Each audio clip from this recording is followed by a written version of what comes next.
Ako po si Arnold Guzman, grade 11 student. And ako po ay isang member ng Pondo ng Pinoy.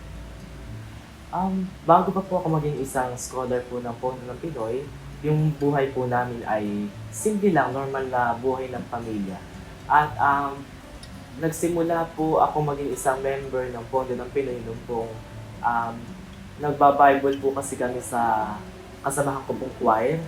Then, nag-chat po yung isang ka-choir ko po na teacher na meron nga raw pong meeting na gaganapin sa parokya ng Santo Rosario kasama po ang aming kurang parokya si Reverend Father Ramil Bihuan.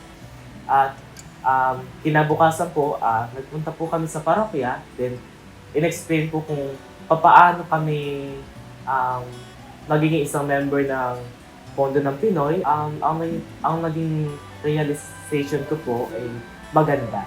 Dahil unang-una po, nung pong wala pa po yung tulong na galing po sa Pondo ng Pinoy, talaga po pumapasok po ako ng minsan pong baon, minsan naman pumapasok ng kulang yung laman ng tiyan. Kaya po, ang ginagawa ko na lang po kung hindi po sa bahay iinom ng tubig, sa school na lang po para po yung makabawas po sa kung mahilo man at iwas gutom na rin po. Yung pagbabago po, malaki dahil unang-una dahil po sa itutulong pinansyal, hindi na po nakapagbibigay ng pera ang aking nanay dahil meron na pong Pondo ng Pinoy na tumutulong po sa akin at sa amin po lahat.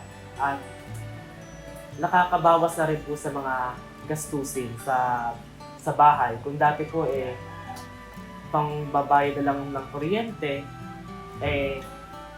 tapos mababawasan pa dahil sa baon, hindi na po ngayon dahil kung sapat lang po yung bayarin sa bahay, iyon na lang po.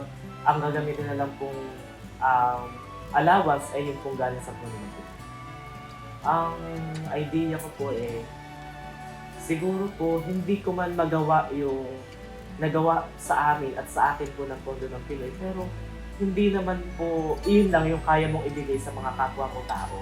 Kung hindi, meron pang ibang tulong na hindi kailangan ng pera, pagkain o anuman. Kung hindi, marami ka pang pwedeng itulong sa kapwa.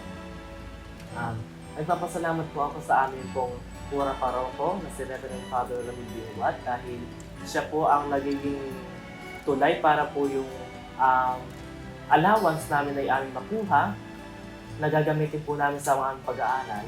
At nagpapasalamat din po ako sa amin pong mga teacher na sila Madam Gina, Madam Net, and Madam sa amin po tatlong teacher na sila rin po nagiging tulay para maibigay po at matanggap namin yung amin pong